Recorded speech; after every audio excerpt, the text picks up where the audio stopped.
Hey guys, আসসালামু আলাইকুম। Myself Farhana Farhan, welcome to my new blog. আজকে তোমাদের সাথে শেয়ার করব আমি চাঁদ রাতে কি কি করলাম এবং ঈদের দিন কি কি করলাম সেগুলোই। আমার একটা কাজিন আমাদের জন্য এই চুড়িগুলো পাঠিয়েছিল, ও নিজেই বানাইছে এগুলো। ভাই চাঁদ রাতে আমি অন্য মানুষদেরকে মেহেদি দিতে দিতে পরে আমি নিজেই রাত 3টা বাজে মেহেদি দিয়ে শেষ করছি নিজের হাতে। ঈদ মোবারক সবাইকে। ঈদের দিন সকালে কার কার এলাকায় বৃষ্টি হচ্ছে সেটা অবশ্যই কমেন্ট করে জানাবো। এটা আমার ঈদ আউটফিট।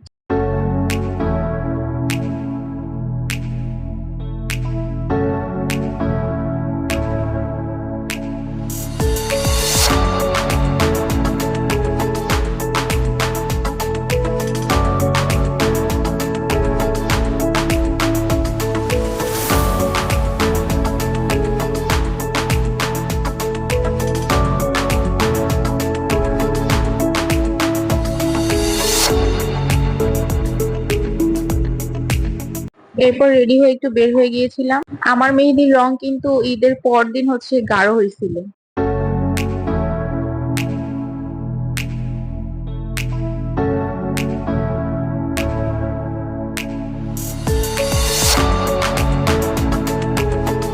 এরপর ঈদের দ্বিতীয় দিন একটু সূর্যমুখী খেতে গিয়েছিলাম। তো দেখতে দেখতে আজকের মিনি ব্লগের একবারে শেষ পর্যায়ে চলে আসলাম। তো আজকের মিনি ব্লগ থাকছে এই পর্যন্তই। Bye bye, thanks for watching.